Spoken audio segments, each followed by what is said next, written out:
माझे भगवान परमात्म्याचे भक्त झाले कुर्मदाजी महाराज। म्हणून संत महात्म्यांचं कधी आम्ही तरी चरित्र आठवलं पाहिजे। त्यांनी आपलं संपूर्ण जीवन त्या भगवान परमात्म्यासाठी अर्पण केलेलं आहे। अंगावरती एकही कातड शिल्लक नाहीये, हात नाहीये, पाय नाही, तरी माझ्या भगवान परमात्म्याची भक्ती करत होते। म्हणून जीवनामध्ये माझ्या भगवान परमात्म्याशी एकरूप व्हा। प्राणी मात्रेमध्ये माझ्या भगवान परमात्म्याला बघायला शिका। जीवनामध्ये हेच सार्थक आहे दादांनो।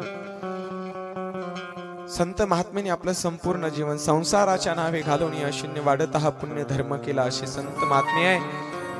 म्हणून त्या संतांनी सांगितलेल्या मार्गावरती आम्ही चाललं पाहिजे। तेनेचे पंथे चालू जाता त्याच मार्गावरती आम्ही चाललं पाहिजे। माझ्या भगवान परमात्म्याने काळीला मुक्तता दिली। संत महात्म्यांनी काळावरती विजय मिळवला। संत महात्म्यांनी प्राण्यामध्ये आमच्या भगवान परमात्म्याला बघितलं। संध्याकाळ झाल्याच्या नंतर त्या कुर्मदाजी महाराजांना ज्या वेळेस म्हटले कुर्मा, स्वामीने विचारलं कुर्मा अरे एक मुक्काम राहिला चालना। त्यावेळेस कुर्मदाजी महाराज सांगतात महाराज मी आता चालू नाही शकत। ज्यावेळेस मांडीवरती घेतलं दादा, त्यावेळेस मांडीवरती घेतलं आणि मांडीवरती ज्यावेळेस घेतल्याच्या नंतर बघितलं अंगावरती एकही कातड अंगावरती राहिलं नाही। रक्तबंबाळ झालेलं शरीर आहे कुर्मदाजी महाराजांचं। आणि सांगितलं बाबा आता मी याच्या पुढे येऊ शकणार नाही, तर मी एक काम करा, त्या भगवान परमात्म्याला माझा नमस्कार सांगा।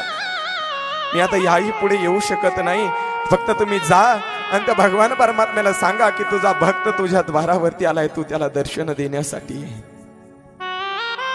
आता बस माझा तुम्ही फक्त एवढा नमस्कार सांगा, मी आता याही पुढे येऊ शकत नाही। एवढा करा उपकार,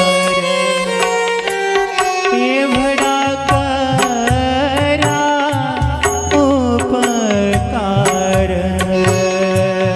एवढा करा उपकार, एवढा करा उपकार, सांगा देवा नमस्कार, सांगा सांगा सांगा देवा सांगा